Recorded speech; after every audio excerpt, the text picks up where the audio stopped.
আপনারা দেখছেন BDC channel Khulna, ইসলামের দাওয়াতে এক ধাপ এগিয়ে। আল্লাহর প্রতিনিধিত্বের অর্থ হলো আল্লাহর জমিনে আল্লাহর আইনের বাইরে কোনো কিছু চলতে দেওয়া হবে না। আল্লাহর প্রতিনিধিত্বের অর্থ হলো আল্লাহর সৃষ্টি জগতের প্রতি ইঞ্চি মাটিতে আল্লাহর বিধান বাস্তবায়ন করা। এটাই হলো প্রতিনিধিত্বের দায়িত্ব।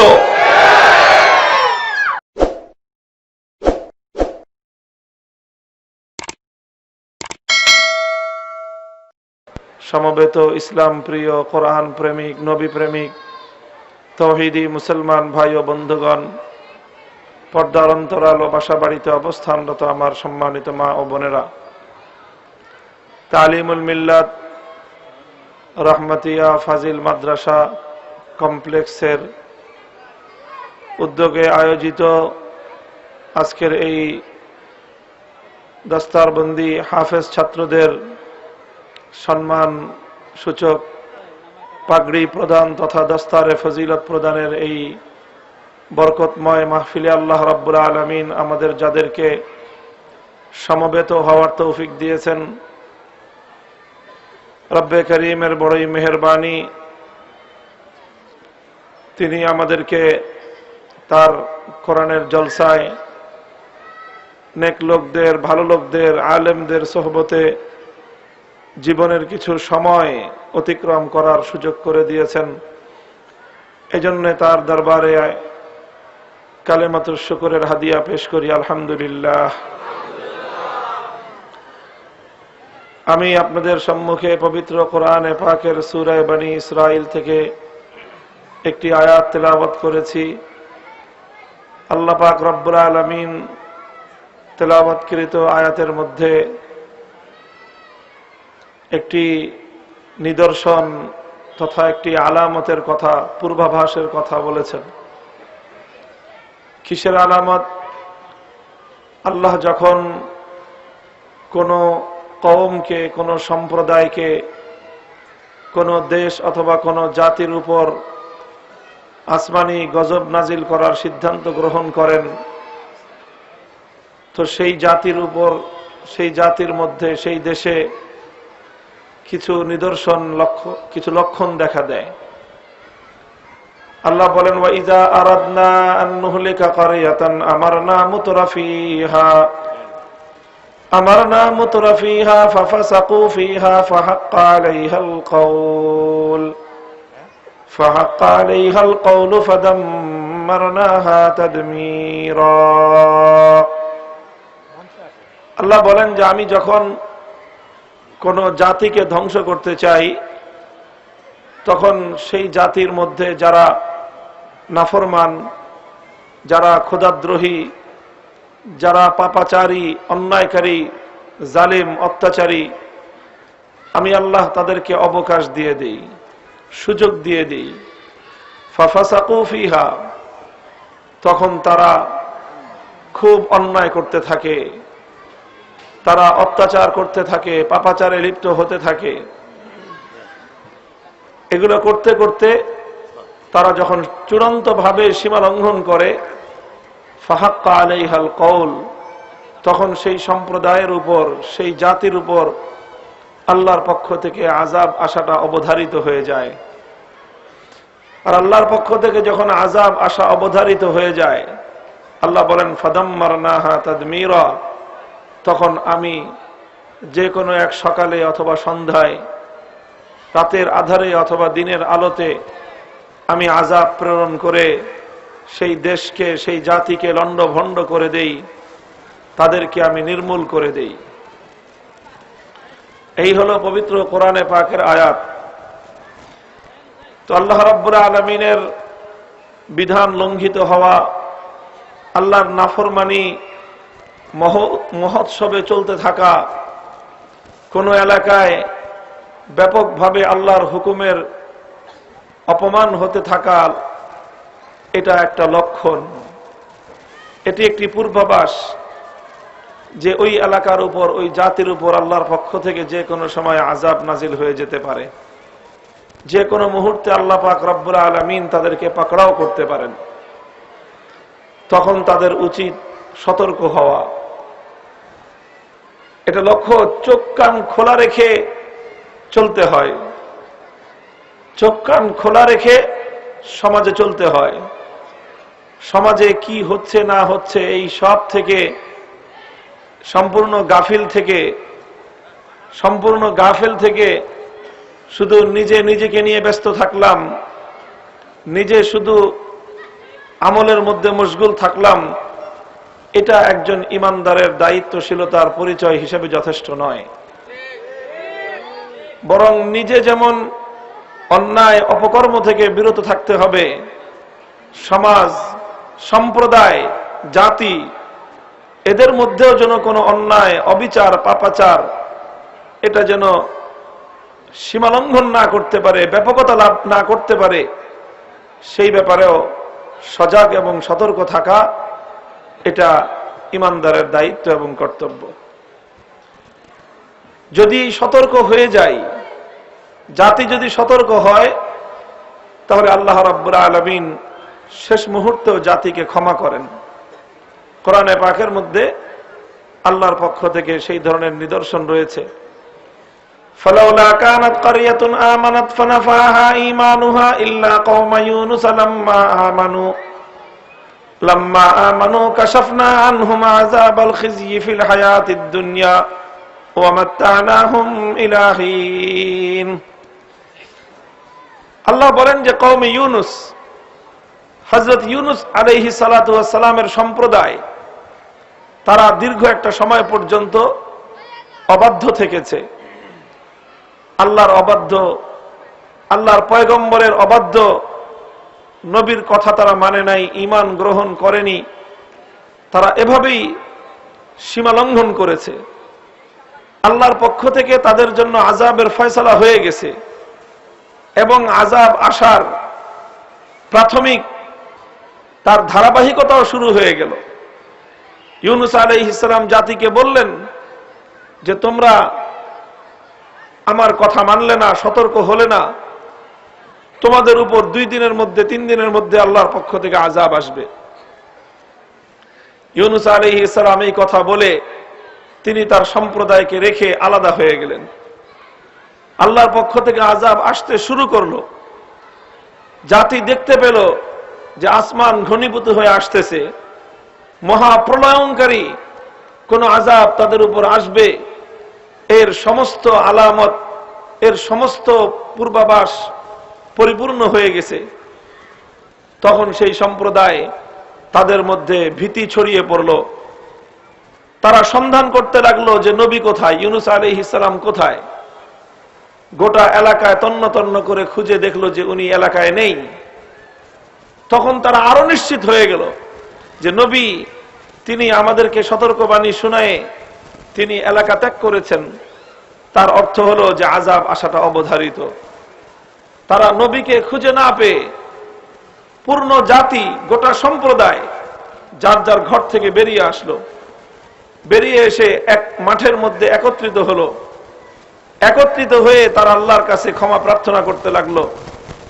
তারা তওবা করতে লাগলো যে আল্লাহ, আমরা ভুল করেছি, তোমার নবীকে মানিনি, তিনি আমাদেরকে সতর্ক করেছেন, আমরা সতর্ক হইনি।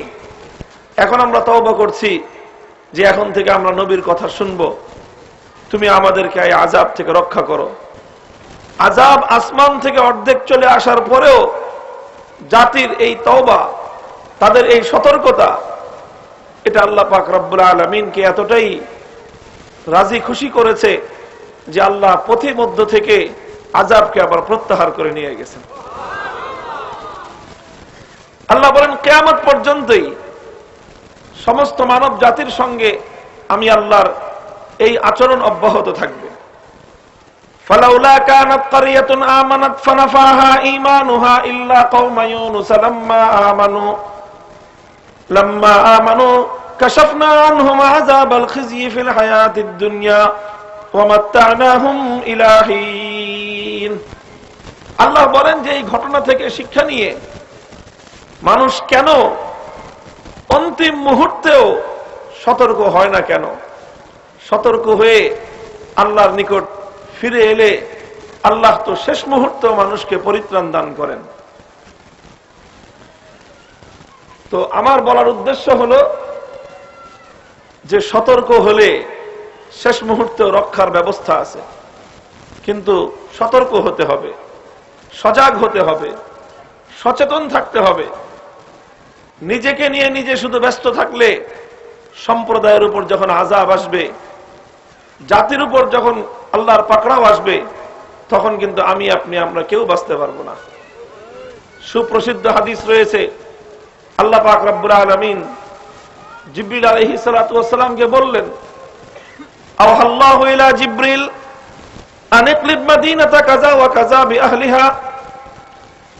আল্লাহ পাক জিবরিল আলাইহিস সালামকে বললেন, যাও অমুক শহরটাকে, তার অধিবাসী সহ একেবারে পূর্ণ শহরকে উল্টিয়ে দিয়ে আসো, ধ্বংস করে গোটা এলাকা জাতিটাকে উল্টে দিয়ে আসো। তখন জিবরিল আলাইহিস সালাম আল্লাহকে বললেন, ফাকালা ইয়া রাব্বি ইন্না ফীহিম আবদাকা ফুলানান লাম ইয়াসিকা তারফাতা আইন। আল্লাহ, ওই সম্প্রদায়ের মধ্যে সবাই তো পাপাচারী, কিন্তু ওখানে একজন মানুষ আছে খুব ভালো, এক মুহূর্তের জন্য আল্লাহ আপনার কোনো অবাধ্যতা সে করে না, কোনো নাফরমানির কাজ সে করে না। তো সে ওই এলাকায় থাকতে তার ব্যাপারটা আমি কি করব?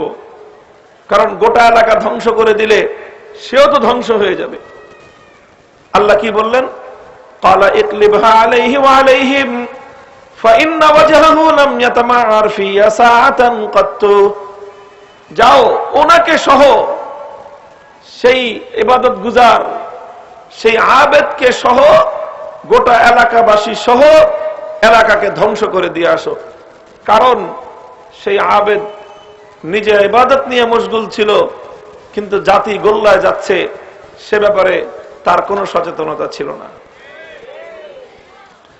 মুহতারাম হাজিরিন, বলার উদ্দেশ্য হলো আল্লাহ পাক রব্বুল আলামিন যে নিদর্শনের কথা বলেছেন, কোন সম্প্রদায়ের মধ্যে, কোন কওমের মধ্যে যখন এভাবে আল্লাহর নাফরমানির প্রাদুর্ভাব দেখা যাবে, আল্লাহ পাকের নাফরমানি, ক্ষুধাদ্রোহিতা, পাপাচার, অন্যায়, অবিচার, অত্যাচার, জুলুম, এগুলো যখন মাত্রাতিরিক্ত হতে থাকবে, তখন জাতির সতর্ক হওয়া উচিত। সতর্ক এজন্য হওয়া উচিত কারণ যারা নাফরমানি করে না বা যারা পাপাচারে লিপ্ত নয়, তাদেরও সতর্ক হওয়া উচিত। আল্লাহ পাকের আযাব যখন আসে, তখন মাথা গুনে গুনে কে কে অপরাধী আর কে কে অপরাধ করে নাই, এটা বাছ বিচার করা হয় না। বরং আল্লাহর আযাব যখন আসে, যারা অপরাধী তারাও যেরকম ধ্বংস হয়, অপরাধীদের আশেপাশে যারা থাকে তারাও ধ্বংস হয়ে যায়। এটাই আল্লাহর আযাবের স্বভাব, এটাই আল্লাহর আযাবের ধর্ম। মুহতারাম হাজিরিন, পবিত্র কোরআনে পাকের মধ্যে আল্লাহ রাব্বুল আলামিন পূর্ববর্তী জাতিদের কিছু ইতিহাস আলোচনা করেছেন। আল্লাহ বলেন, ইহুদিদের পূর্ববর্তী এক সম্প্রদায়ের কথা জিজ্ঞাসা করুন, ওরাও জানে। কানাত হাদিরাতাল বাহর, সেই সম্প্রদায় বনি ইসরাইলের ইহুদিদের, তারা সমুদ্র উপকূলে থাকত। সমুদ্রের উপকূলে ছিল তাদের বসবাস। স্বাভাবিকভাবে তাদের ইনকাম সোর্স, জীবিকা নির্বাহের ব্যবস্থা ছিল সমুদ্র থেকে মৎস্য শিকার করা। তারা মাছ শিকার করে জীবিকা নির্বাহ করত। আল্লাহর পক্ষ থেকে তাদের প্রতি হুকুম হলো, ঠিক আছে তোমরা মাছ শিকার করে জীবন চালাচ্ছ, চালাও, তবে বিধিনিষেধ আসলো যে সপ্তাহের 7 দিনের মধ্যে 6 দিন তোমরা মাছ শিকার করবে, আর একটা দিন শনিবার, এই দিন তোমাদের মাছ শিকার করা নিষেধ। আল্লাহ বারণ করে দিলেন, সপ্তাহে 6 দিন মাছ মারবা, কিন্তু শনিবার দিন, এটা ইহুদি ধর্মের পবিত্র দিন ছিল, এই দিন মাছ শিকার করা যাবে না, এই দিন আল্লাহর ইবাদত বন্দেগীতে তোমাদের সময় কাটাতে হবে। আল্লাহর পক্ষ থেকে হুকুম চলে আসলো। সম্প্রদায় কিছুদিন এভাবে চলল, সপ্তাহে 6 দিন মৎস্য শিকার করে, শনিবার দিন আসলে মাছ শিকার স্থগিত। আল্লাহ পাকের পক্ষ থেকে সমুদ্রের মাছের মধ্যে একটা অনুভূতি সৃষ্টি করে দেওয়া হলো। কি অনুভূতি? যে শনিবার দিন তোমাদের কোনো ভয়ের কারণ নাই, শনিবার দিন তোমরা নির্বিঘ্ন, শনিবার দিন তোমাদের কোনো ভয় নেই। কেন ভয় নেই বলেন? কেন ভয় নেই? কারণ শনিবার দিন কেউ তাদেরকে ধরবে না, মাছ শিকার করবে না, আল্লাহর পক্ষ থেকে নিষেধ আছে। তো এই মাছগুলোর এই অনুভূতি সৃষ্টি হওয়ার পর সমুদ্রের মাছগুলো সব শনিবার দিন এলেই এই দলে দলে সব পানির উপর ভেসে ওঠে, পানির উপর খেলাধুলা করতে থাকে। এগুলো খেলতে দুলতে সব সমুদ্রের উপকূলে চলে আসে, একেবারে সমুদ্রের কিনারা দিয়ে ভাসতে থাকে, খেলতে থাকে। হাজার হাজার মাছ পূর্ণ সমুদ্রের উপকূল জুড়ে কিলবিল কিলবিল করতে থাকে। শনিবার দিন যেই শেষ, আল্লাহর পক্ষ থেকে আবার অনুভূতি সৃষ্টি করে দেয়া হয় যে তোমাদের তো ছুটি শেষ, এখন সবাই আবার যার যার আপন জায়গায় ফিরে যাও। মাছগুলো আবার সব গভীর পানিতে ফিরে যায়। এভাবে কিছুদিন চলল। ইস্তাতিহিম হিতানুহুম ইয়াওমা সাবতিহিম শুরআন, শুরআন আই জাহিরিন, জাহিরিন আলাল মা। শনিবার দিন সমস্ত মাছগুলো পানিতে ভাসতে থাকে। ওয়া ইয়াওমা লা ইয়াসবিতুনা লা তাতিহিম, শনিবার শেষ, মাছগুলো আর পানির উপর ভাসমান থাকে না, পানির গভীরে চলে যায়। এটা দেখে সেই সম্প্রদায়ের কিছু মানুষের মধ্যে লালসা তৈরি হলো, লোভ তৈরি হলো যে শনিবার যেই পরিমাণ মাছ পানিতে ভেসে ওঠে, যদি কোনোভাবে শনিবার দিন একটা খেও মারা যায় তাহলে এই পরিমাণ মাছ উঠবে যে সারা মাসে এই মাছ পাওয়া যায় না। শনিবার দিন জাল ফেললেই হলো, জাল ভর্তি হয়ে মাছ উঠবে, কারণ সমস্ত মাছ পানির উপরে ভাসমান। এই লালসা কিছু মানুষকে পেয়ে বসলো। তারা আল্লাহর হুকুম উপেক্ষা করে শনিবার দিন মাছ শিকার করা শুরু করলো। তো যারা প্রথম প্রথম আল্লাহর এই অবাধ্যতায় লিপ্ত হলো, তারা অর্থনৈতিকভাবে বিশাল লাভবান। এরকম ভাবে জাল ভর্তি ভর্তি মাছ উঠে, বিপুল পরিমাণ মাছ আর বিপুল পরিমাণ সম্পদের মালিক, যেটাকে আমাদের ভাষায় বলা হয় রাতারাতি আঙ্গুল ফুলে কলা গাছ। রাতারাতি আঙ্গুল ফুলে কলা গাছ হওয়ার এই মানসিকতা, এটা অনেক মানুষের মধ্যে থাকে। আঙ্গুল ফুলে কলা গাছ হওয়ার অর্থ কি? অর্থাৎ রাতারাতি এভাবে রাস্তার টোকায়, সাধারণ যেখানে তার সংসার পরিচালনার জরুরি ব্যয় নির্বাহের ব্যবস্থা ছিল না, মধ্যবিত্ত না নিম্নবিত্তের মানুষ 5 বছরের ক্যারিশমায় হঠাৎ দেখা গেল যে সে আকাশ ছোঁয়া অট্টালিকার তৈরি করতেছে। আছে না নাই? মুহতারাম হাজিরিন, আল্লাহ পাক রব্বুল আলামিন মানুষকে বৈধভাবেও সম্পদের মালিক বানান, বানান কিনা? বৈধ উপায়ে সম্পদ উপার্জন করে, হালাল উপায়ে সম্পদ উপার্জন করে বড়লোক হয়েছে, শিল্পপতি হয়েছে, এমন দৃষ্টান্ত আছে না নাই? আছে, অনেক আছে।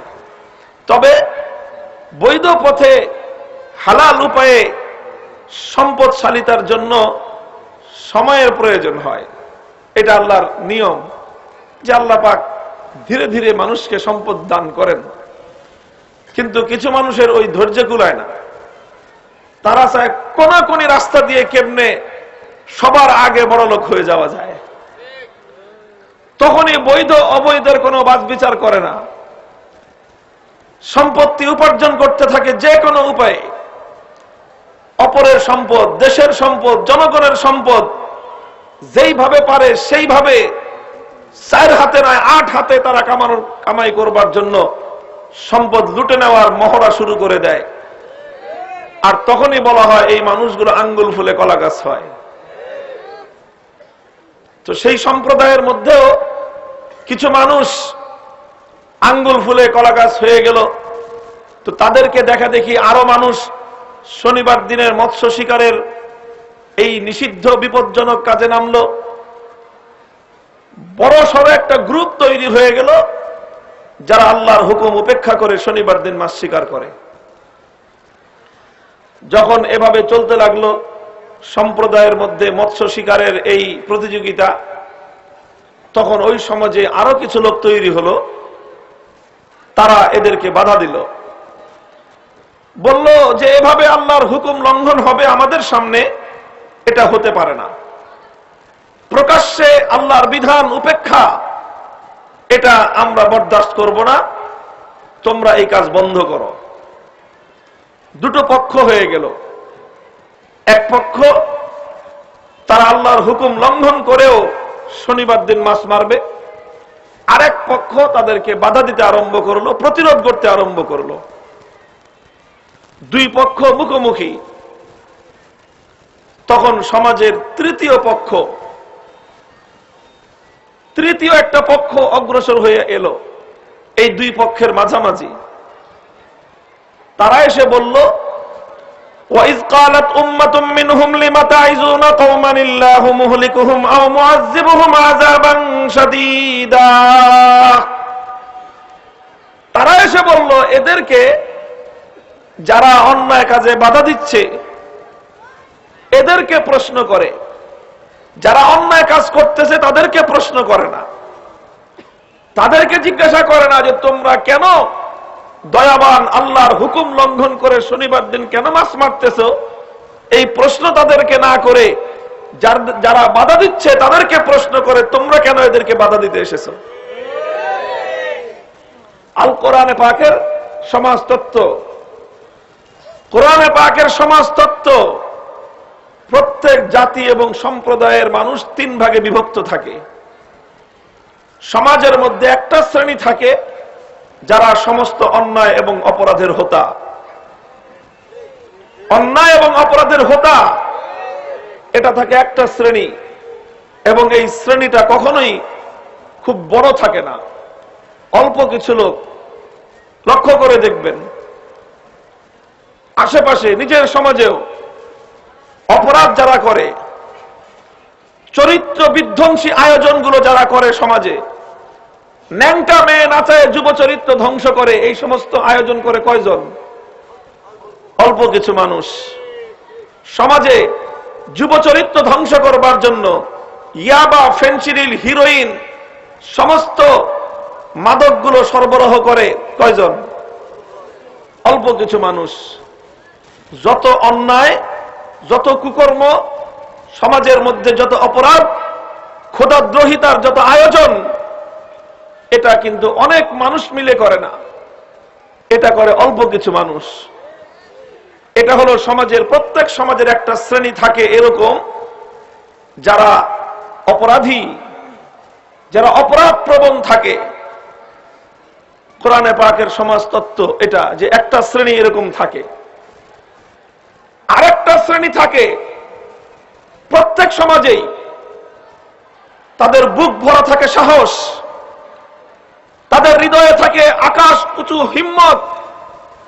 তারা যে কোনো অন্যায় এবং অপরাধের মুখোমুখি রুখে দাঁড়ায়, মোকাবেলা করে।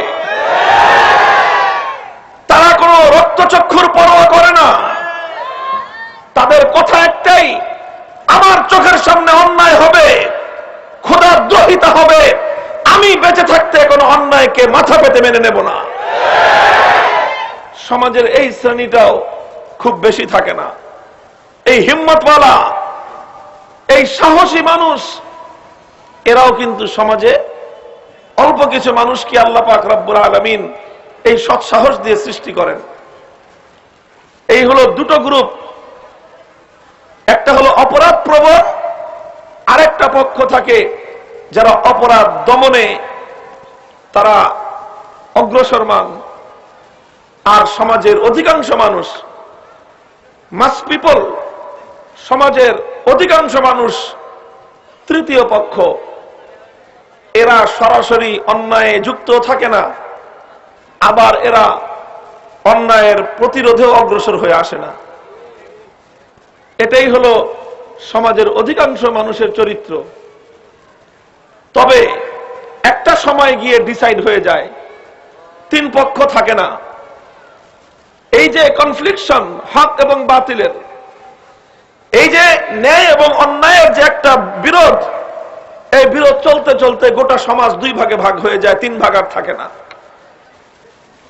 ওই যে সমাজের অধিকাংশ মানুষ, সে মানুষগুলো কোন এলাকায় অন্যায়কারীদেরকে প্রশ্রয় দানকারী হয়, আর কোথাও কোথাও সেই সমাজের তৃতীয় শ্রেণীটা তারা অন্যায়ের প্রতিরোধকারীদের সহযোদ্ধা হয়। মুহতারাম হাজিরিন, যেই সমাজের কপাল ভালো, তাদের বেশিরভাগ মানুষ অন্যায়ের প্রতিরোধকারীদেরকে সহযোগিতা করে। যেই সমাজের কপাল খারাপ, পোড়া কপালী সমাজের অধিকাংশ মানুষ অন্যায়কারীদেরকে প্রশ্রয় দেয়। এখানে সমাজপতি যারা, এখানে সমাজের নেতা যারা, অন্যায় প্রতিরোধে নেতৃত্ব দেয় যারা, তাদের কর্মকৌশলের একটা বিশাল ভূমিকা থাকে। মুহতারাম হাজিরিন, সমাজের এই বৃহৎ শ্রেণীটাকে সবসময় অন্যায়কারীদের দিকে ঠেলে দিতে নাই, বরং তাদেরকে অন্যায়ের প্রতিরোধের সহযোদ্ধা হিসেবে আকৃষ্ট করবার চেষ্টা করতে হয়। এটা হলো আমার এবং আপনার দায়িত্ব। সমাজের অধিকাংশ মানুষকে দূরে সরিয়ে দিয়ে, তাদের থেকে ডিসকানেক্ট থেকে সমাজকে বড় কোনো কল্যাণ উপহার দেওয়া সম্ভব নয়। এজন্য চেষ্টা করতে হবে যে সমাজের এই কথাটা আমাদেরকে মনে রাখতে হবে যে অন্যায়কারী, অপরাধী, অপরাধের মূল হোতা এটা কিন্তু গুটি কয়েক মানুষ থাকে। অ্যাকশনটা, প্রতিরোধটা সবসময় ওই চিহ্নিত গোষ্ঠীটার বিরুদ্ধে হবে। আর সমাজের অধিকাংশ মানুষদেরকে বোঝাতে হবে, তাদের বুঝের মতো, উপলব্ধির মতো করে তাদের সামনে মূল বিষয়টাকে উপস্থাপন করতে হবে। তারা যেন অন্যায়ের প্রশ্রয় দানকারী না হয়ে অন্যায়ের দমনের হাতি সহযোগী হয় যেন তারা। যাই হোক, তো ওই সম্প্রদায় যাদের কথা আল্লাহ কোরআনে আলোচনা করেছেন, ওই সম্প্রদায় ছিল পোড়া কপালী। ওই সম্প্রদায় ভালো ছিল না। ওদের তৃতীয় গ্রুপটা এসে এ কথা প্রশ্ন করে না যে তোমরা কেন শনিবার দিন আল্লাহর হুকুম লঙ্ঘন করে মাছ মারবা? 6 দিন মাছ মেরে পেট ভরে না? 7ম দিনটাও মাছ মারতে হবে কেন? আল্লাহর হুকুম কেন তোমরা অমান্য করবা? এই কথা না বলে তারা যারা বাধা দিচ্ছে ওদেরকে জিজ্ঞাসা করে, এই মিয়া, তোমার সরকার তুমি তেল দাও, তুমি বাধা দিতে আসছো কেন? তুমি হুজুর মানুষ, মসজিদে গিয়ে আল্লাহ বিল্লাহ করবা, তুমি কেন আরেকজনের কাজের মধ্যে বাম হাত দিতে আসছো? এই হলো অপরাধের ভাষা। এটাও সমাজের অনেক মানুষের মানসিকতা থাকে। তারা অন্যায়কারীদেরকে বাধা দেওয়ার ক্ষেত্রে মুখে কুলুপ বসে থাকে, আর নিরীহ মানুষ, সহজ সরল মানুষ, যারা সত্যপন্থী মানুষ, তারা যখন অন্যায় বাধা দিতে যায় তখন গিয়ে বলে যে লড়াই হবে, সংঘাত হবে, কাজে এই সমস্ত কাজ করবেন না। সংঘাত হবে, লড়াই হবে, এটা আগে মনে ছিল না যখন মানুষ কিছু অন্যায় করতে শুরু করলো? সমাজে যখন পাপাচার হতে লাগলো, যখন একটা ভালো সমাজে, একটা সভ্য সমাজে, একটা ভদ্র সমাজে কোন অভদ্রতার আয়োজন হবে, অশ্লীলতার আয়োজন হবে, চরিত্র বিধ্বংসী আয়োজন হবে, তখন সেই এলাকার সৎ মানুষরা নীরবে সেটা মানতে পারে না, বরদাস্ত করতে পারে না। তখন রুখে দাঁড়াতে হবে, রুখে দাঁড়াতে হবে, সিনা টান করে দিয়ে অন্যায়ের সামনে মোকাবেলার জন্য ময়দানে নামতে হবে।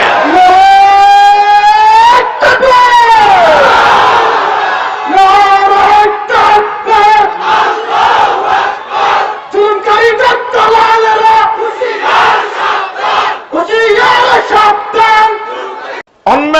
প্রতিরোধ এটা মানব সভ্যতার জন্য একটা জরুরি বিষয়। কোরআনে পাকে একাধিক জায়গায় আল্লাহ পাকে কথা বলেছেন, ওয়ালাউলা দাফুল্লাহিন নাস বা'দহুম বিবাদিল লাফাসাদাতিল আরদু ওয়ালাকিন্নাল্লাহা যু ফাদলিন আলাল আলামিন। আল্লাহ বলেছেন কিছু মানুষ শয়তানের প্ররোচনায় অন্যায় করে, তারা খোদাদ্রোহিতায় লিপ্ত হয়, আর কিছু মানুষকে আল্লাহ পাক রব্বুল আলামিন সৎসাহস যোগান, তখন তারা সেই অন্যায়ের বিরুদ্ধে রুখে দাঁড়ায়। আল্লাহ বলেন এই মানুষগুলো যদি অন্যায়ের বিরুদ্ধে রুখে না দাঁড়াতো, লাফাসাদাতিল আরদু, এই পৃথিবী বসবাসের উপযুক্ত থাকতো না, এই পৃথিবী বসবাসের উপযুক্ত থাকতো না। অন্যায়ের প্রতিরোধ করতেই হবে, নিজের স্বার্থেও করতে হবে, জাতির স্বার্থেও করতে হবে, পৃথিবীকে ধ্বংসের হাত থেকে রক্ষা করবার স্বার্থেও অন্যায়, অসত্য, জুলুম, শোষণ, অন্যায়, পাপাচার, অবিচারের বিরুদ্ধে রুখে দাঁড়াতেই হবে। এটা আল্লাহর কোরআনের নির্দেশনা। আমি অন্যায় কাজে বাধা দিলে আমার কি পরিণাম হবে, অন্যায় কাজে বাধা দিয়ে শেষ পর্যন্ত আমি সাকসেসফুল হতে পারবো কি পারবো না, এত হিসাব নিকাশ করা ইসলামের কোরআনের দর্শন নয়। কোরআনের দর্শন হলো তোমার শক্তি সামর্থ্যের আলোকে তুমি রুখে দাঁড়াও, মোকাবেলা করা শুরু করো। এরপরে আল্লাহ পাক রব্বুল আলামিন তোমাকে গন্তব্য পর্যন্ত পৌঁছানো তোমার দায়িত্ব না, এটা আল্লাহর জিম্মাদারি। তৃতীয় পক্ষ এসে তাদেরকে প্রশ্ন করেছিল, লিমা তাইজুনা কওমান ইল্লাহু মুহলিকুহুম আও মুআযযিবুহুম আযাবান শাদীদা, তোমরা কেন বাধা দিচ্ছ? ওরা অন্যায় করে করুক, ওরা পাপাচার করে করুক, ওরা আল্লাহর হুকুম লঙ্ঘন করে নাফরমানি করে ওরা করুক, তোমাদের সমস্যাটা কি? তোমরা কেন তাদেরকে বাধা দিতে এসেছো? তখন সেই বাধা দানকারীরা চমৎকার ভাবে জবাব দিল। তারা বলল, আমরা কেন বাধা দেই, আমরা কেন অন্যায়ের প্রতিরোধ করে তুলি? দুই কারণে আমরা অন্যায়ের বিরুদ্ধে প্রতিরোধ গড়ে তুলি। কয় কারণ? দুই কারণে অন্যায়ের বিরুদ্ধে প্রতিরোধ করতে হবে। কি কারণ? ক্বালু মাযিরাতান ইলা রাব্বিকুম ওয়া লাআল্লাহুম ইয়াত্তাকুন। আমরা অন্যায় কাজে বাধা দেই তার প্রথম কারণ হলো এই, কিয়ামতের দিন যখন আমি আল্লাহর দরবারে হাজির হব, তখন আল্লাহ আমাকে জিজ্ঞাসা করবেন, তোমার চোখের সামনে আমি আল্লাহর হুকুম লঙ্ঘন হয়েছিল, পাপাচারের মহোৎসব হয়েছিল, প্রকাশ্যে আমি আল্লাহর হুকুম লঙ্ঘন করে আমার বিধানকে অপমান করা হয়েছিল, তখন তুমি তোমার সাধ্য আর সামর্থ্যের আলোকে কি ভূমিকা রেখেছো? আল্লাহ পাক জিজ্ঞাসা করবেন। তো তখন যেন আমরা আল্লাহকে জবাব দিতে পারি, মাহবুব তুমি আমাদেরকে যতটুকু শক্তি দিয়েছিলে, শক্তির শেষ বিন্দু দিয়েও আমরা তোমার পাপাচার এবং অন্যায় কাজের বিরুদ্ধে লড়াই চালিয়ে গিয়েছিলাম। এই কথা আল্লাহর কাছে যেন বলতে পারি, এজন্য অন্যায় কাজে বাধা দিতে হবে। বাধা দিয়ে আমি সফল হব না ব্যর্থ হব সেটা আমার হাতে নয়, তবে চেষ্টা করা আমার দায়িত্ব। আমি অন্যায় কাজে বাধা দেই, কিয়ামতের দিন জবাবদিহিতার সুযোগ হবে। অন্যায় কাজ দেখে নীরবতার ভূমিকা পালন করি, আমিও অপরাধীদের অন্তর্ভুক্ত হয়ে যাব। এটা হলো প্রথম কারণ, অন্যায় কাজে বাধা দেওয়ার। দ্বিতীয় কারণ হলো ওয়ালাআল্লাহুম ইয়াত্তাকুন। আমরা যখন অন্যায় কাজে বাধা দিব, যখন তাদেরকে বলবো অন্যায় করতে পারবে না, তখন এই অন্যায় কাজে বাধা দানকারী এক দল যখন রুখে দাঁড়ায়, এর বরকতে আল্লাহ পাক রব্বুল আলামিন অনেক সময় অন্যায়কারীদের ভিতর থেকে কিছু মানুষকে হলেও হেদায়েত দান করেন। কিছু মানুষ তারা অনেক সময় তাদের অন্যায় পথ ছেড়ে দিয়ে ভালো পথে ফিরে আসে। তারা, ইতিহাস এটাই বলে। হাফিজ হুজুর রহমতুল্লাহ আলাইহি যখন ডাক দিলেন তওবার রাজনীতি, এক আশ্চর্যজনক ডাক ছিল এটা। যে রাজনৈতিকভাবে এ জাতি অনেক অপরাধ করেছে, কাজে এটা মসজিদের তওবা দিয়ে হবে না, এটা রাজনীতির তওবা লাগবে। এজন্য তিনি তওবার রাজনীতির ডাক দিলেন। মেজর এম এ জলিল বাংলাদেশের মুক্তিযুদ্ধের এক সেক্টর কমান্ডার, যার কাঁধে ভর করে এদেশে স্বাধীনতার পর বামপন্থী কমিউনিজমের রাজনীতি প্রতিষ্ঠিত হয়েছিল। কমিউনিজমের অকুতোভয় লড়াইকারী সৈনিক ছিলেন মেজর জলিল। কমিউনিজমের পথ পরিহার করে আল্লাহর জমিনে আল্লাহর দ্বীনের ঝান্ডা সমুন্নত করবার জন্য হাফিজজির ডান পাশে এসে দাঁড়িয়েছিলেন। ঘোষণা করেছিলেন, যে হাতে মুক্তিযুদ্ধের পতাকা উড্ডীন করেছিলাম, সেই হাতে আজ বাংলার মাটিতে আবার খেলাফতের ঝান্ডা ওড়াতে চাই। মনে রাখবেন, মেজর জলিল তখনই তৈরি হয় যখন হাফিজজি হুজুর আজান দেয়। হাফিজজিরা যদি আজান দেওয়ার সাহস না করে, মেজর জলিলরাও কোনোদিন কমিউনিজমের পথ ছেড়ে দ্বীনের পথে আসে না। ক্বালু মাযরাতান ইলা রাব্বিকুম ওয়া লাআল্লাহুম ইয়াত্তাকুন। এই দুই কারণে অন্যায় কাজে বাধা দিতে হবে। প্রথম কারণ, আমার জবাব আমাকে আল্লাহর কাছে দিতে হবে। আমি অন্যায় করিনি, শুধু এতটুকু জবাব দিয়ে আল্লাহর কাছ থেকে পার পাওয়া যাবে না। অন্যায় করিনি, আর অন্যায়ের প্রতিরোধে কি ছিল আমার উদ্যোগ, সেটা আল্লাহর কাছে বলতে হবে, জবাব দিতে হবে। দ্বিতীয় হলো, আমি আর তুমি যখন অন্যায়ের বিরুদ্ধে বিরুদ্ধাচরণ করব, প্রতিবাদ করব, প্রতিরোধ করব, আল্লাহর পক্ষ থেকে জাতির উপর রহম হবে, করুণা হবে, রহমতের বৃষ্টি বর্ষিত হবে। ওই বৃষ্টিতে সিক্ত হয়ে অনেক পাপাচারী সভক্ষ ত্যাগ করে কোরআনের ঝান্ডা হাতে নিয়ে তারাও অগ্রসর হবে। কোরআনের ইতিহাস, ওই জাতির তো কপাল খারাপ ছিল, আগেই বললাম যে 3 নম্বর গ্রুপটা এসে অন্যায়কারীদেরকে জিজ্ঞাসা করে না, তোমরা কেন শনিবার দিন খোদার হুকুম লঙ্ঘন করে মাছ মারো? বাধাদানকারীদেরকে জিজ্ঞাসা করে, তোমরা কেন বাধা দাও? এতেই তো বোঝা যায় যে ওই মানুষগুলোর মানসিকতা কত নিকৃষ্ট এবং জঘন্য ছিল। ওরা বাধা মানল না, মৎস্য শিকার অব্যাহত রাখলো।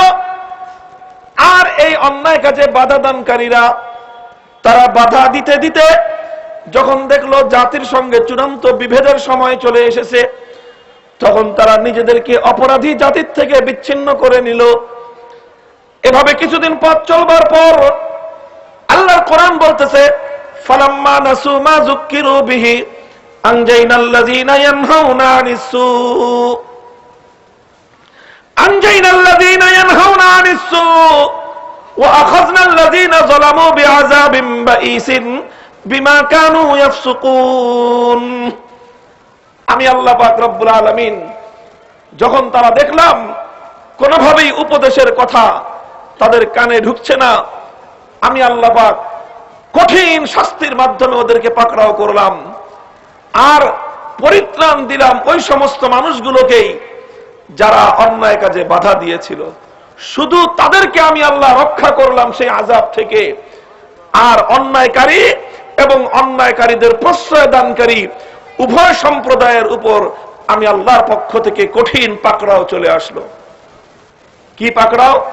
ফালাম্মা আতাউ আম্মা নুহু আন কুলনা লাহুম কুনু কিরাদাতান খাসিইন। যখন তারা অবাধ্যতার সীমা লঙ্ঘন করলো, আমি আল্লাহ পাক রব্বুল আলামিন তাদের প্রতি হুকুম জারি করলাম, ও মানুষ, আমি আল্লাহ রব্বুল আলামিন সৃষ্টিগতভাবে তোদের উপর 2টি মহান নিয়ামত দান করেছিলাম। 1 নম্বর নিয়ামত হলো লাকাদ খালাকনাল ইনসানা ফি আহসানি তাকওয়িম। আমি আল্লাহ পাক রব্বুল আলামিন মানুষকে এই মাখলুকাত এবং সৃষ্টি জগতের মধ্যে সবচেয়ে সুন্দরতম আকৃতি দিয়ে আমি আল্লাহ মানুষকে সৃষ্টি করেছি। সৃষ্টি জগতের মধ্যে সবচেয়ে সুন্দরতম আকৃতি আল্লাহ পাক দিয়েছেন কাকে? মানুষকে। মানুষের চেয়ে সুন্দর কিছু এই মহাবিশ্বের মধ্যে নেই। আর আকাশের পূর্ণিমার রাতের চাঁদ সুন্দর না মানুষ সুন্দর? মুহতারাম হাজিরিন, লাল গোলাপের ফুল বেশি সুন্দর না মানুষ বেশি সুন্দর?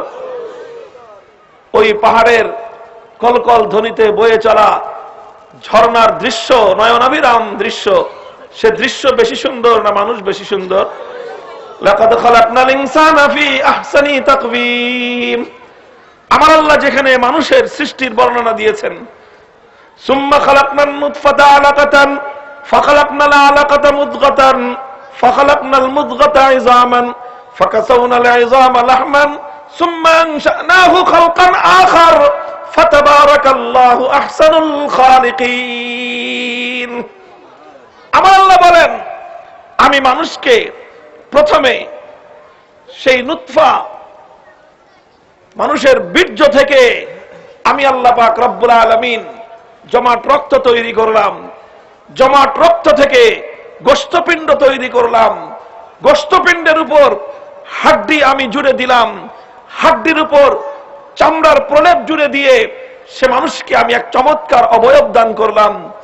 এই অবয়ব দেওয়ার বিবরণ দিয়ে আল্লাহ নিজে বলতেছেন, ফাতাবারাকাল্লাহু আহসানুল খালিকিন, সবচেয়ে সুন্দরতম সৃষ্টিকর্তা সে আল্লাহ কতই না মহান।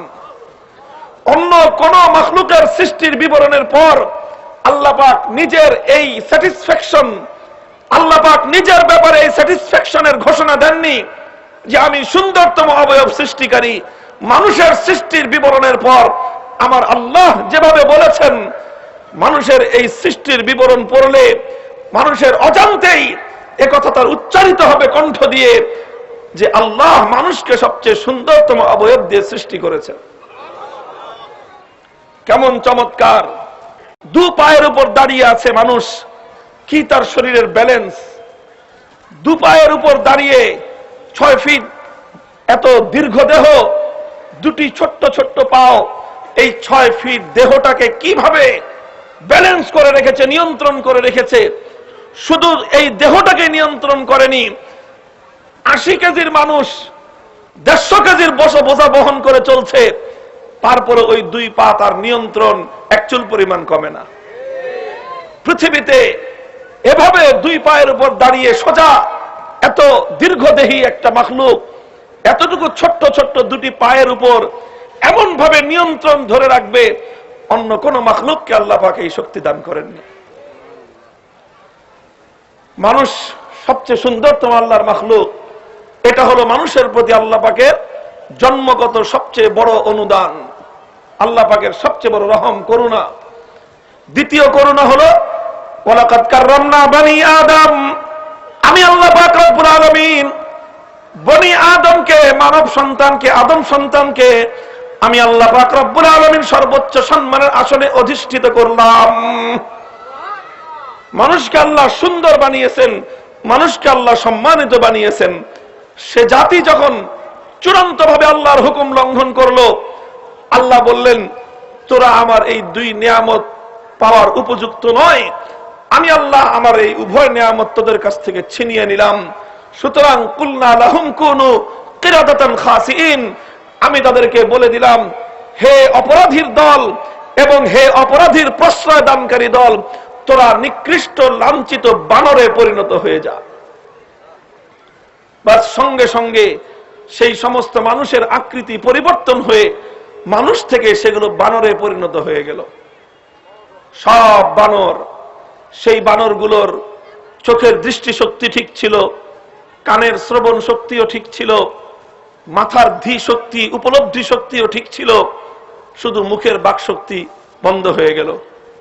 কোনো কথা নাই, সারা শব্দ নাই, গোটা এলাকা নীরব, কোনো কোলাহল নাই। ঘটনা কি? ওই ভালো মানুষগুলো যারা নিজেদেরকে এদের থেকে পৃথক করে নিয়েছিল, এরা যখন কোনোভাবেই ক্ষুধাদ্রোহিতার পথ না ছাড়লো না, তখন তারা এদের থেকে নিজেদেরকে পৃথক করে নিয়েছিল যে তোদের উপর খোদার গজব আসবে। আমরা আমাদের সর্বোচ্চ শক্তি দিয়ে বাধা দেওয়ার চেষ্টা করলাম, তোমরা যখন বাধা মানলো না, তখন তোমরা তোমাদের পথ দেখো, আমরা আমাদের পথ দেখি। ডিভাইড করে নিল নিজেদেরকে। তো এভাবে যখন তারা হঠাৎ দেখলো যে ঘটনা কি, ওই এলাকার কোনো সারা শব্দ নেই, তখন তারা ওই এলাকায় কৌতূহল বশত দেখতে আসলো। এসে দেখে গোটা এলাকায় কোনো জনমানবের চিহ্ন নেই, সব বান্দর, ঝাঁকে ঝাঁকে খালি বান্দর। বাদরগুলো সব এদেরকে দেখে এদের কাছে আসলো, এদের কাছে এসে এদের পায়ে গড়াগড়ি খায়, চোখের দিকে ফেল ফেল করে তাকিয়ে থাকে, আর অঝোর ধারায় চোখ দিয়ে অশ্রু ঝরতে থাকে, বুক ভেসে যায়। তারা বুঝতে পারে যে এগুলো তো আসলে বানর নয়, এগুলো আমাদের স্বজাতির ওই অপরাধী এবং তাদের প্রশ্রয় দানকারী। আল্লাহর গজবে এরা সব বানরে পরিণত হয়ে গেছে। তখন বলে, এখন কাঁদিস কেন? এখন কাঁদো কেন? আমরা যখন তোমাদেরকে সতর্ক করেছিলাম তখন তো আমাদের কথাগুলো তোমাদের কাছে ভালো লাগেনি। এখন তোমরা আল্লাহর আযাবের স্বাদ দুনিয়াতে আস্বাদন করে দেখো, আল্লাহর হুকুম লঙ্ঘন করলে চূড়ান্ত ভাবে কি পরিণাম ঘটতে পারে। মুহতারাম হাজিরিন, এটা কোরআনের বহু পূর্বের ইতিহাস। সতর্কবাণী হলো আল্লাহ রাসূল সাল্লাল্লাহু আলাইহি ওয়াসাল্লাম ভবিষ্যৎবাণী করেছেন, ঘোষণা করেছেন, ইয়াকুনু ফি আখিরিজ জামানে খাসফুন ওয়া মাসখুন, ইয়াকুনু ফি আখিরিজ জামান খাসফুন ওয়া মাসখুন। কিয়ামতের আগে আবার এমন কিছু ঘটনা ঘটতে থাকবে। কোন কোন এলাকায় ভূমিধস হবে, ভূমিধস, ভূমিকম্প হয়ে গোটা শহর মাটির নিচে বিলীন হয়ে যাবে। ভূমিকম্প হয়ে গোটা দেশ, সমস্ত অধিবাসী সহ তার সমস্ত দালান কোঠা অট্টালিকা সহ মাটির নিচে বিলুপ্ত হয়ে যাবে, খুঁজেও পাওয়া যাবে না সেই দেশটাকে। এমন ঘটনা ঘটবে। আবার এমন ঘটনা ঘটবে ওয়ামাসখুন, আল্লাহ পাক মানুষের আকৃতি পরিবর্তন করে ভিন্ন রূপে রূপান্তরিত করে দিবেন। এই ধরনের ঘটনাও ঘটবে। বিভিন্ন আলামত, বিভিন্ন নিদর্শন দ্বারা বোঝা যাচ্ছে যে সেই সময় কিন্তু ঘনিয়ে এসেছে। কাজী হুঁশিয়ার, সাবধান হতে হবে যেন এরকম লাঞ্ছনাকর কোন অপরাধের শাস্তির সম্মুখীন আমি আর আপনি না হয়ে যাই। আল্লাহ হেফাজত করেন। মুহতারাম হাজিরিন, প্রাসঙ্গিক ভাবে আরেকটি কথা এখানে আমি বলে দেই। এই ইতিহাস কোরআনের ইতিহাস। এখান থেকে বোঝা গেল আল্লাহ পাক রব্বুল আলামিন এক সম্প্রদায়কে অবাধ্যতার অপরাধে মানুষের আকৃতি পরিবর্তন করে বানর বানিয়ে দিয়েছিলেন। হাদিসের বিবরণ দ্বারা বোঝা যায় কোন কোন সম্প্রদায়কে আল্লাহ পাক অবাধ্যতার অভিযোগে, অপরাধে আকৃতি পরিবর্তন করে শুয়োর বানিয়ে দিয়েছিলেন। আরেক সম্প্রদায়কে আল্লাহ পাক রব্বুল আলামিন আকৃতি পরিবর্তন করে ইঁদুর বানিয়ে দিয়েছিলেন। বিভিন্ন সময়ে আল্লাহর পক্ষ থেকে এই ধরনের আযাব বিভিন্ন মানব গোষ্ঠীর উপর হয়েছে। কাউকে শুয়োর, কাউকে বানর, কাউকে ইঁদুরে পরিণত করে দিয়েছেন আল্লাহ পাক। সাহাবায়ে কেরাম নবীজিকে জিজ্ঞাসা করেছিলেন, তাহলে বর্তমানে যে ইঁদুর, বাদর, শুয়োর গুলো আছে এগুলো কি ওই মানুষ থেকে রূপান্তরিত শুয়োর, বানর, ইঁদুরেরই বংশধর? নবীজি বললেন যে না, যারা ওরকম রূপান্তরিত হয় আল্লাহর আযাবে, সেই শুয়োর, সেই বানর, সেই ইঁদুর 3 দিন পর্যন্ত বেঁচে থাকে। 3 দিনের পর সব ধ্বংস হয়ে মরে সাফ। কাজেই যে মানুষের আকৃতি থেকে শুয়োর হয়েছিল, আল্লাহর আযাবে কয়দিন বেঁচে ছিল? 3 দিন পর শেষ। যে জাতি মানুষ থেকে রূপান্তরিত হয়ে বানর হয়েছিল, বানরের আকৃতিতে কয়দিন বেঁচে ছিল? 3 দিন পর। মানুষ থেকে যারা ইঁদুর হয়েছিল কয়দিন বেঁচে ছিল? তারপর শেষ। তাহলে বর্তমানে যে ইঁদুর, বাদর আর শুয়োর গুলো আছে এগুলো সৃষ্টিগত ভাবেই এবং বংশানুক্রমিক ভাবেই এগুলো শুয়োর, প্রথম দিন থেকে এগুলো বানর, প্রথম দিন থেকে এগুলো ইঁদুর। এগুলো আল্লাহর আযাবের মাধ্যমে রূপান্তরিত নয়। এই ইতিহাস থেকে একটা তথ্য তো এটুকু জানা গেল, যেভাবেই হোক আর 3 দিনের জন্য হলেও আল্লাহর আযাবে এক জাতিকে আল্লাহ পাক বানরে রূপান্তর করেছিলেন। এরা আল্লাহর শুকরগুজারি আদায় করা শুরু করেছে, এরা জিকির আজকার করা শুরু করে দিয়েছে। বান্দর আল্লাহর ইবাদত বন্দেগী করতে করতে আল্লাহর রেজামন্দি, আল্লাহর সন্তুষ্টি হাসিল করে ফেলেছে। তারপরে আল্লাহ পাক বান্দরের উপর খুশি হয়ে বলেন, বান্দর তুই যখন এত ভালোই হয়ে গেলি, যা আমি আল্লাহ তোর লেজ খসায় তোরে মানুষ বানায় দিলাম, প্রমোশন দিয়ে দিলাম। নেক কাজ করে কোন বান্দর মানুষে পরিণত হয়ে গেছে, এই ধরনের জালিয়াতি, এই ধরনের গাঁজাখুরি কথা কোরআন সুন্নাহর কোথাও নাই। মানুষ থেকে বানর হয়েছে 3 দিনের জন্য হলেও আল্লাহর আযাবে, কিন্তু বানর কোনো কালেই এত নেক কাজ করে নাই যে আল্লাহ ওরে দুনিয়াতেই পুরস্কার হিসেবে মানুষ বানায় দিয়েছেন। এই ধরনের ঘটনার কোনো উদ্ধৃতি এবং এই ধরনের ঘটনার কোনো প্রমাণ ইসলাম সমর্থন করে না। ঈমানের বিশ্বাস এ কথাকে সমর্থন করে না।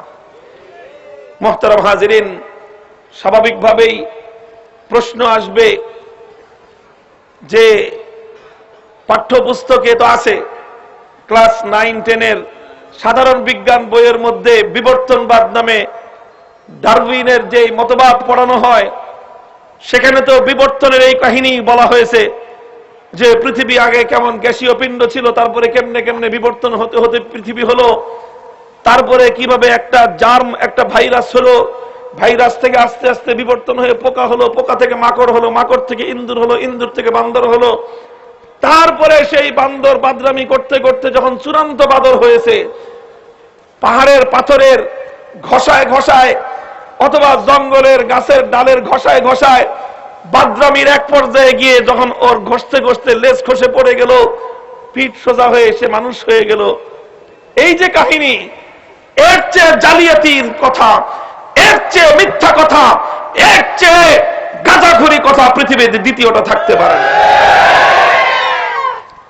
এটা অত্যন্ত কঠোর ভাবে, অত্যন্ত ব্যর্থহীন ভাবে এই মতবাদ প্রত্যাখ্যাত মতবাদ। এই মতবাদ এটা নাস্তিক্যবাদের মতবাদ। মুহতারাম হাজিরিন, আল্লাহ পাক রব্বুল আলামিন কোরআনে পাকের মধ্যে মানব জাতির আদি ইতিহাস খুলে খুলে তার প্রতিটি পর্বকে আল্লাহ পাক ব্যর্থহীন ভাবে ঘোষণা দিয়েছেন। কোরআনে আল্লাহ বলেছেন মানব জাতির সৃষ্টির আগে কিভাবে আল্লাহ পাক এই সৃষ্টি পর্যন্ত এলেন। ওয়াইজ ক্বালা রাব্বুকা লিল মালাইকাতি ইন্নী জাইলুন ফিল আরদি খলিফা। আমার আল্লাহ পাক রব্বুল আলামিন ফেরেশতাদের মজমা জমায়েত করলেন। ফেরেশতাদের মজমা জমায়েত করে আল্লাহ পাক ফেরেশতাদেরকে বললেন, ইন্নী জাইলুন ফিল আরদি খলিফা, আমি এই পৃথিবীতে নতুন একটা মাখলুক সৃষ্টি করব। ওই মাখলুকের কি পরিচয় হবে? আল্লাহ পাক সে মাখলুকের পরিচয় দিলেন আল্লাহর ভাষায়, ইন্নী জাইলুন ফিল আরদি খলিফা। পৃথিবীতে আমি আল্লাহ পাক রব্বুল আলামিন আমার খলিফা সৃষ্টি করব, আমার প্রতিনিধি সৃষ্টি করব, আমার রিপ্রেজেন্টেটিভ, আমার ভাইসরয় আমি আল্লাহ পাক রব্বুল আলামিন আমার পক্ষ থেকে দুনিয়াতে সৃষ্টি করব। মানুষের সর্বপ্রথম পরিচয়, এর আগে আর মানুষের কোনো ইতিহাস নাই। আল্লাহ রব্বুল ইজ্জত যখন তার কুদরতের কারখানায়, সমস্ত মাখলুকাত তো আল্লাহর কুদরতি কারখানার প্রোডাক্ট, কথা ঠিক কিনা? তো আল্লাহ পাক রব্বুল ইজ্জত যখন তার কুদরতি কারখানার সর্বশ্রেষ্ঠ প্রোডাক্টটা প্রোডাকশন করবেন, তো আল্লাহ পাক সেই প্রোডাকশনের আগেই একটা সেই প্রোডাকশনের পরিচিতি অনুষ্ঠান করলেন। এটা দুনিয়ার একটা রেওয়াজও আছে, যখন বড় ধরনের কোনো প্রোডাক্ট কোনো কোম্পানি মার্কেটে আনতে চায়, তখন সেই প্রোডাক্টের পরিচিতির উপর বেশ জমকালো অনুষ্ঠান করে, আর তার সেই প্রোডাক্টের তারা মার্কেটিং করতে চায়, তারা মানে মানুষের মধ্যে তার অ্যাডভার্টাইজমেন্ট করে যে এটা আমাদের প্রোডাক্টের এই এই এই এই গুণ আছে, এটা এই কাজ করবে। এগুলো জাতীয় এবং আন্তর্জাতিক পর্যায়ে বড় বড় কোম্পানিগুলোর এরকমই তাদের কর্মকাণ্ড। তো ঠিক ওরকমই আল্লাহ রাব্বুল আলামিন যখন মানব জাতিকে সৃষ্টি করবেন, এখনো সৃষ্টি করেননি, শুধু আল্লাহ নিজে সিদ্ধান্ত নিয়েছেন সর্বপ্রথম যে ইনফরমেশন আল্লাহ পাক রব্বুল আলামিন ফেরেশতাদের সামনে নিজের পক্ষ থেকে ব্যক্ত করলেন, দিলেন, সেখানে মানুষের পরিচয় প্রথমবার যেটা আল্লাহর পক্ষ থেকে ঘোষিত হলো, আল্লাহ এটা বলেন নাই ইন্নী জাইলুন ফিল আরদি ইনসানান, মানুষ সৃষ্টি করব, আদম সৃষ্টি করব, এগুলো বলেননি।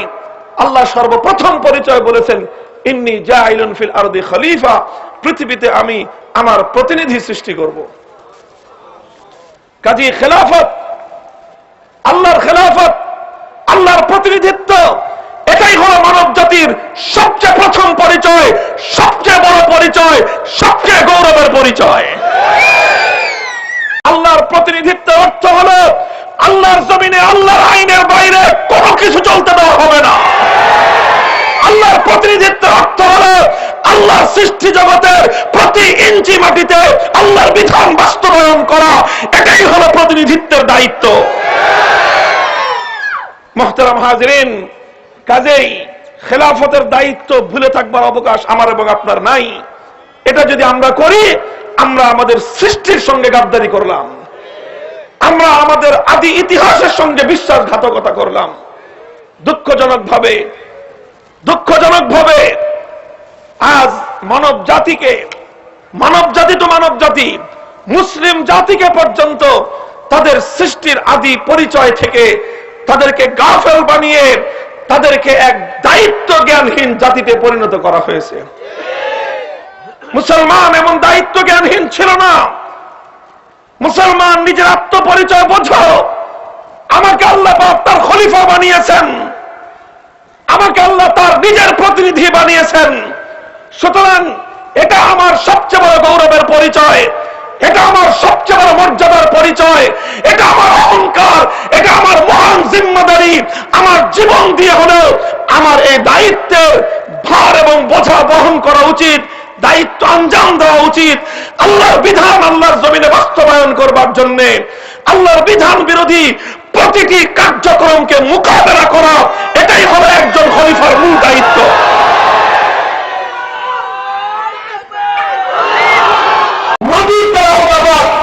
প্রথম মানবের দেহ তৈরি করলেন, এক এক জায়গায় একটা আয়াত আল্লাহ বলেছেন, অথবা আল্লাহ নিজে সেই মাটির দেহের মধ্যে নিজের পক্ষ থেকে রূহ, আত্মা আল্লাহ দান করলেন, ফুৎকার করলেন।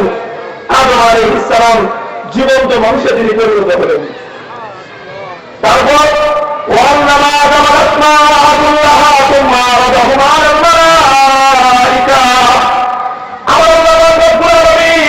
প্রথম মানব আদম আলাইহিস সালামকে আল্লাহ শিক্ষা দিলেন। কে শেখাবেন? বলেন কে শেখাবেন? আমার আল্লাহ আদম আলাইহিস সালামকে শিক্ষা দিলেন। আল্লাহ আমাদের নবী বলেছে, আমার একমাত্র শিক্ষক আল্লাহ, আর আল্লাহর চেয়ে মহাবিশ্বের মধ্যে উত্তম কোন শিক্ষক আর থাকতে পারে না। আদম আলাইহিস সালামকে আল্লাহ শেখালেন, কি শেখালেন?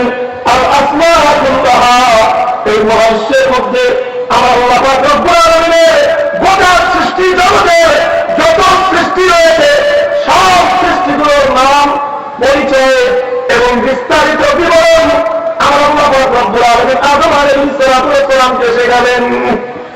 সুম্মা আরাদাহু আলাল মালায়েকা, এরপরে ফেরেশতাদের মজমা জমায়েত করে আল্লাহ পাক আমাদের বাবা আদমকে সেখানে পেশ করলেন। এরপর আল্লাহ প্রথম ফেরেশতাদেরকে প্রশ্ন করলেন, আম্বিউনি বিআসমাই হাউলা ইন কুনতুম সাদিকিন। ও ফেরেশতা, তোমরা আদম সৃষ্টির আগে ঘোষণা করেছিলে, বলেছিলে তোমরা আদমের চেয়ে বেশি উত্তম। তোমরা বলেছিলে নাহনু নুসাব্বিহু বিহামদিকা ওয়া নুকদ্দিসু লাক আতাজআলু ফিহা মান ইয়াসফিকু দিমা। মানুষ সৃষ্টির দরকার নেই, আমরা আমরাই করব। আল্লাহ বলেন, ঠিক আছে, তোমরা যদি এনাফ হয়ে থাকো, তোমরা যদি এত যোগ্যই হয়ে থাকো, তাহলে পারলে বড় দেখি সৃষ্টি জগতের বস্তু নিচয়ের নাম বলো তোমরা। সমস্ত ফেরেশতারা আমার আল্লাহ রব্বুল আলামিনের নিকট ওদের অক্ষমতা প্রকাশ করলেন। তারা বললেন, ক্বালু সুবহানাকা লা ইলমা লানা ইল্লা মা আল্লামতানা। মাহবুব, জানি না, আমরা ক্ষমা চাই তোমার সৃষ্টি জগতে এই বিশালতা সম্পর্কে আমাদের কোনো ধারণা নেই, আমরা এই সৃষ্টি জগতের নামগুলো বলতে পারবো না। ফেরেশতারা যখন সারেন্ডার করলেন, আমার আল্লাহ আদম আলাইহিস সালামকে বলেন, আম্বিউহুম, এবার আদম তুমি বলতে আরম্ভ করো। আল্লাহর পক্ষ থেকে নির্দেশ জারি হলো। আমাদের বাবা আদম বলতে শুরু করলেন তো শুরু করলেন, আর কোনো থামাথামি নাই। বলতে লাগলেন বলতে লাগলেন বলতে লাগলেন বলতে লাগলেন বলতে বলতে এই মহাবিশ্বের সমস্ত সৃষ্টি জগৎ সম্পর্কে একসঙ্গে এক ঘরে একাধারে আদম আলাইহিস সালাম সমস্ত বস্তু নিচয়ের নাম পরিচয় এবং বিস্তারিত বিবরণ এক মজলিসের মধ্যে শোনায় দিলেন। আদম আলাইহিস সালামের শ্রেষ্ঠত্ব প্রমাণ হল কিসের শ্রেষ্ঠত্ব? সর্বপ্রথম ফেরেশতার উপর মানব জাতির শ্রেষ্ঠত্বের প্রমাণ হল জ্ঞানের শ্রেষ্ঠত্ব, শিক্ষার শ্রেষ্ঠত্ব। এটা নোটেবল পয়েন্ট, এটা গুরুত্বপূর্ণ একটা পয়েন্ট। মানুষের সর্বপ্রথম শ্রেষ্ঠত্ব প্রমাণ হয়েছে তার শিক্ষাগত যোগ্যতার মাধ্যমে, তার জ্ঞানের মাধ্যমে। আদম আলাইহিস সালাম ফেরেশতাদের সামনে যখন তার শিক্ষা, তার যোগ্যতা, তার জ্ঞানের বিবরণ দিলেন, ফেরেশতারা অভিভূত হয়ে গেল, মুগ্ধ হয়ে গেল। আদম আলাইহিস সালামের শিক্ষা দেখে, আদম আলাইহিস সালামের জ্ঞান দেখে, আদম আলাইহিস সালামের মেধা দেখে সমস্ত ফেরেশতারা অভিভূত মুগ্ধ হয়ে গেল। আল্লাহ বললেন, আমার সৃষ্টি আদমকে তোমরা সম্মান জানাও, কারণ জ্ঞানের দিক থেকে সে তোমাদের চেয়ে শ্রেষ্ঠত্বের স্বাক্ষর বহন করেছে। ফেরেশতাদেরকে আমরা হুকুম করলেন, চেষ্টা করো সব ফেরেশতারা একসঙ্গে আমাদের বাবা আদমের শিক্ষা আর জ্ঞানের শ্রেষ্ঠত্বকে সম্মান জানিয়ে শ্রদ্ধায় লুটিয়ে পড়লেন।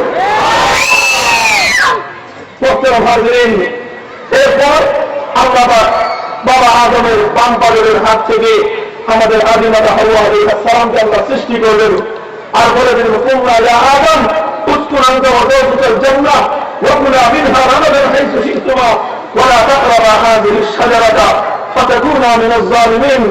আল্লাহ বললেন, আদম তুমি আর তোমার স্ত্রী জান্নাতের মধ্যে থাকতে থাকো, যেখানে ইচ্ছা সেখানে বিচরণ করতে থাকো, যা মনে চায় তাই ভোগ করতে থাকো, শুধু এই একটা গাছের কাছেও যাবে না, ও গাছের ফল তোমরা ভক্ষণ করবে না। চলতে লাগলো সময়, অনেক দিয়ে সম্মান না জানিয়ে, শ্রদ্ধা না করিয়ে ইবলিস বিতাড়িত হয়ে প্রতিশোধের শপথ নিল, বলল আমি আদম এবং তার সন্তানদেরকে কখনোই সফল কাজ হতে দেব না। ইবলিস আসলো, ইবলিস এসে বাবা আদম মা হওয়াকে বলল, মা নাহাকুমা আন হাযিহিশ শাজারাতি ইল্লা আন তাকুনা মালাকাইন আও তাকুনা মিনাল খালিদিন। বলল, ও আদম বাবা, এই গাছের ফল তোমাদের জন্য নিষিদ্ধ করা হয়েছে, কারণ তোমরা যদি এই গাছের ফলটা খাও তাহলে চিরদিন তোমরা জান্নাতে থাকতে পারবে। এই কথাটা বলেই ইবলিস সে ভয়ঙ্কর প্রতারণার আশ্রয় নিল।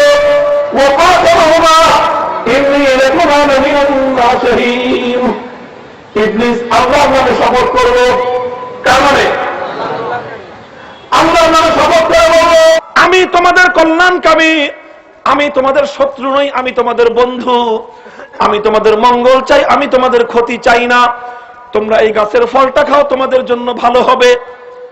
যখন আদম আলাইহিস সালাম হাওয়া আলাইহিস সালামের সম্মুখে ইবলিস যখন আল্লাহর নামের শপথ করলো, আমাদের বাবা আদম মা হাওয়ার অন্তরের মধ্যে সৃষ্টিকর্তা আল্লাহর নামের এই পরিমাণ বড়ত্ব ছিল, ওনারা কল্পনাও করতে পারেননি যে কেউ আল্লাহর নাম নিয়ে মিথ্যা শপথ করতে পারে। এটা তাদের কল্পনায়ও আসেনি। ওনারা চিন্তা করলেন, যেহেতু আল্লাহর নামে শপথ করে বলছে ভালো হবে, আল্লাহর নামের বড়ত্বের প্রভাব তাদেরকে প্রতারণার জালের মধ্যে আবদ্ধ করে দিল। ওনারা সরল প্রাণে বিশ্বাস করে ফেললেন, আর বিশ্বাসটা করেই ভুল করলেন। ওনারা সেই নিষিদ্ধ গাছের ফল খেয়ে বসলেন। মুহতারাম হাজিরিন, নিষিদ্ধ গাছের ফল খাওয়ার সঙ্গে সঙ্গে ফালাম্মা যাকাশ শাজারাতা বাদাত লাহুমা সাওআতুহুমা, নিষিদ্ধ গাছের ফল খাওয়ার সঙ্গে সঙ্গে ওনাদের শরীর থেকে জান্নাতের পোশাকগুলো খসে খসে পড়তে আরম্ভ করলো। জান্নাতের পোশাকগুলো খসে পড়তে আরম্ভ করলো।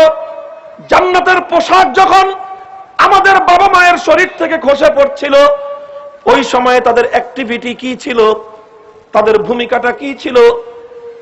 হে মুসলমান সচেতন মানুষ, লক্ষ্য করেন, ওনারা কি তখন তাকিয়ে তাকিয়ে উলঙ্গপনা দেখেছেন? ওনারা কি নিজেদের উলঙ্গপনা বরদাস্ত করে নিয়েছেন? না, আল্লাহর কোরআন সাক্ষী, ফাতাফিকা ইয়াকসিফানি আলাইহিমা মিন ওয়ারাকিল জান্নাহ আল ফাউ লিত-তারতিবি মিন গায়রি তারাখিন।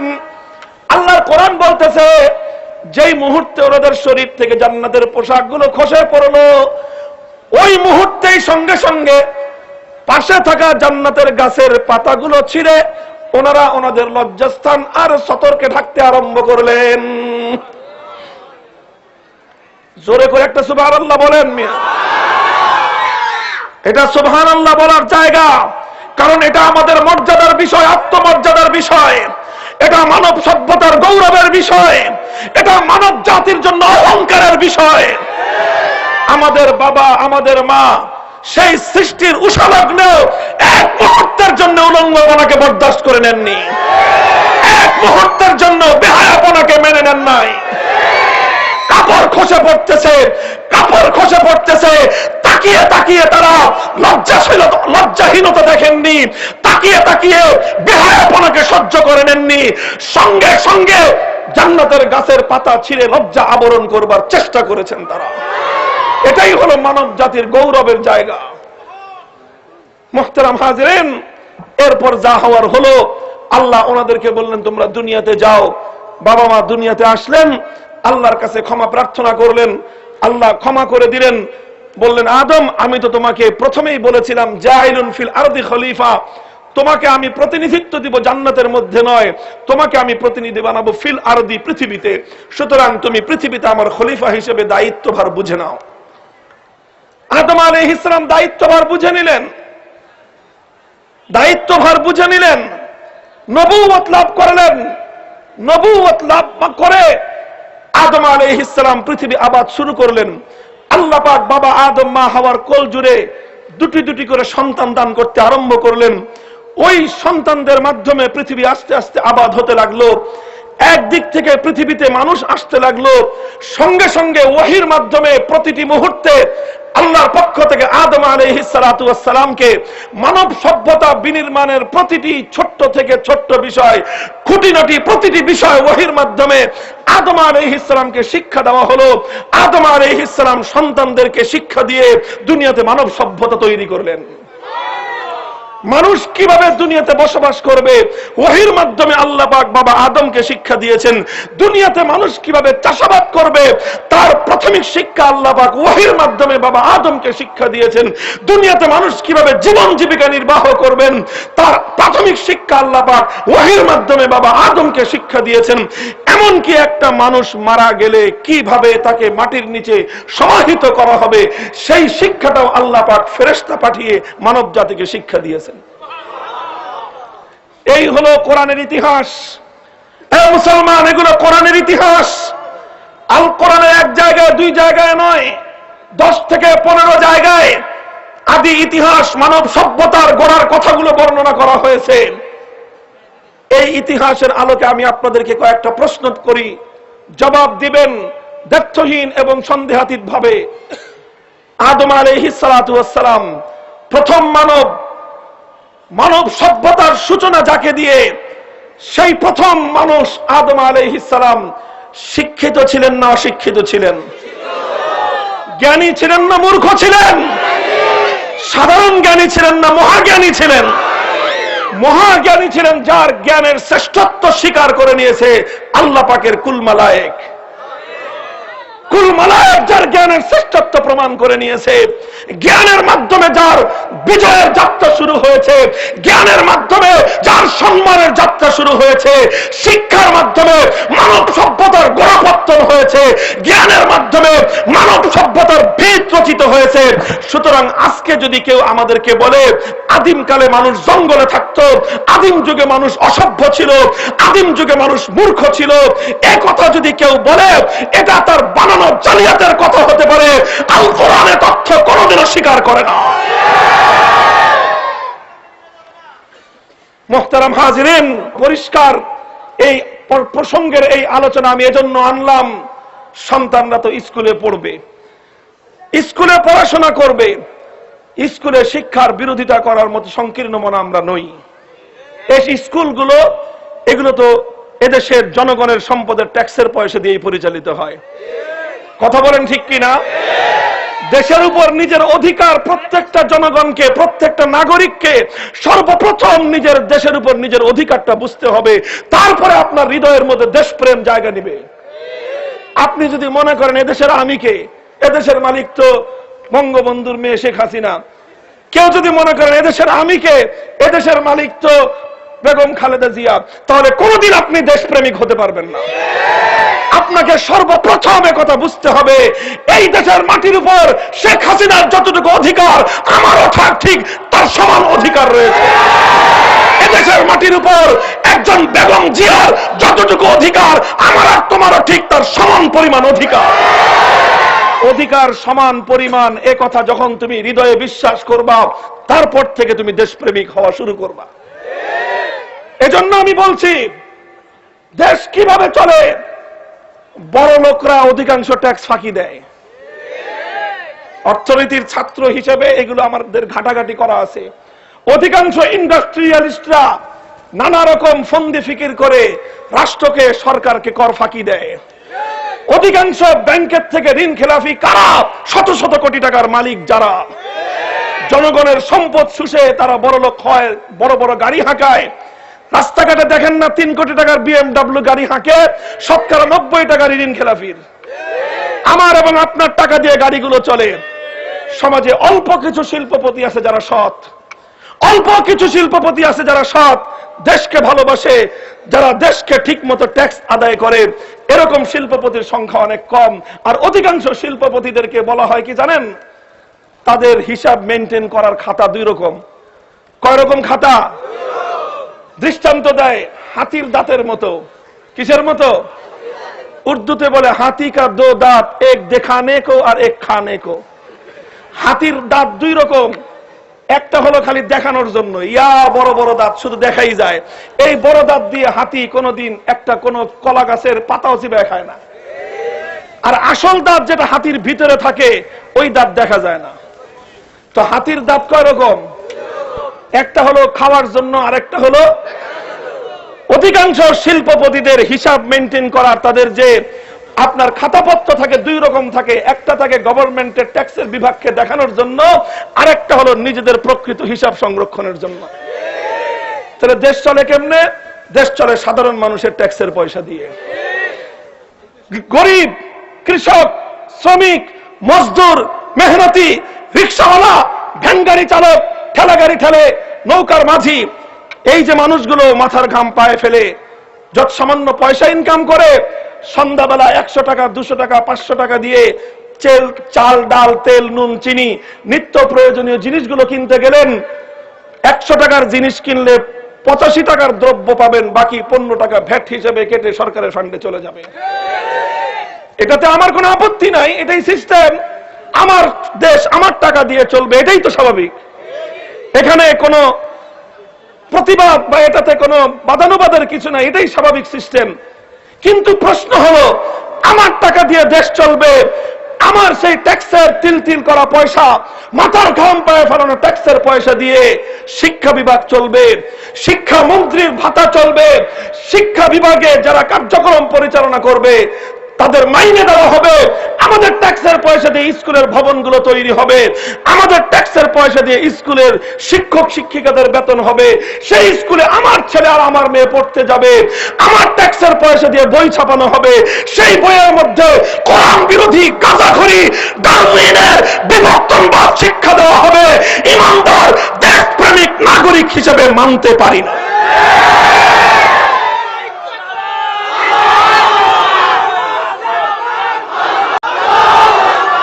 আপনারা কেউ খুব ক্ষুব্ধ হয়েন না বা মনে করেন না যে হুজুর এই কাহিনী আমাদের খুলনা এখানে এসে বলে লাভটা কি? বলে লাভ আছে। আপনারা এখানে খুলনার উল্লেখযোগ্য চিন্তাশীল মানুষগুলো আজকে এখানে জড়ো হয়েছেন, যারা দেশ এবং জাতি নিয়ে ভাববেন, এবং আমাদের এই কথাগুলো রেকর্ড হয়, এই কথাগুলো সব জায়গায় পৌঁছে, এবং আমাদের এই কথার মাধ্যমে অতীতেও অনেক শিক্ষা ব্যবস্থার নাস্তিক্যবাদী, ইসলাম বিরোধী অনেক পাঠ্যসূচির অনেক কিছুই আলহামদুলিল্লাহ বাতিল হয়েছে। বলতে পারলে যথাযথভাবে আঙ্গুল দিয়ে চোখে দেখায় দিতে পারলে সংশোধন হয়, সংশোধন হয়। আলহামদুলিল্লাহ, কথাগুলো কেউ ভিন্ন মাইন্ডে নিবেন না যে সরকারের সমালোচনা করতেছি। এটা সরকারের সমালোচনা নয়। সরকার তো কিছুটা ভালোই, উন্নয়ন যথেষ্ট করতেছে। সমস্যা অন্য জায়গায়। এই শিক্ষা ক্ষেত্রে বিশেষ করে কিছু এই ভূতের বাচ্চারা এসে সওয়ার হয়েছে। তারা সরকারকে মিসগাইড করতেছে, তারা রাষ্ট্রকে মিসগাইড করতেছে।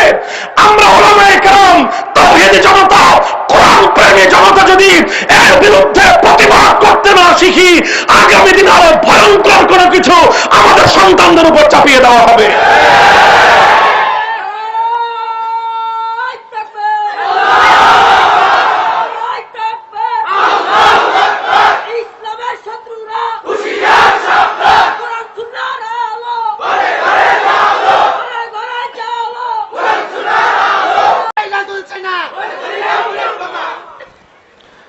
মুহতারাম হাজিরিন, আল্লাহ পাক রব্বুল আলামিন আমাদেরকে তৌফিক দান করুন। যে কথাগুলো আলোচনা করলাম, এই কথার মধ্যে আমাদের নিজেদের দায় দায়িত্বের কিছু রয়েছে, ইতিহাসের কিছু কথা, ঈমান এবং আকীদা সংক্রান্ত বেশ কিছু বিষয় আলোচনায় উঠে এসেছে। এই কথাগুলি আল্লাহ পাক যথাযথভাবে উপলব্ধি করে একটি বিশ্বাসী জাতির বুনিয়াদ তৈরি করবার তৌফিক দান করেন। আমাদের আগামী প্রজন্মকে আল্লাহ পাক রব্বুল আলামিন এই নাস্তিক্যবাদের মহা ফিতনা থেকে হেফাজত করেন। আমাদের দেশকে আল্লাহ পাক সব ধরনের সাম্প্রদায়িকতা থেকে হেফাজত করে শান্তিতে বসবাস করবার মতো অনুকূল পরিবেশ আল্লাহ পাক বজায় রাখেন। ওয়া আখিরু দাওয়ানা আলহামদুলিল্লাহি রাব্বিল আলামিন।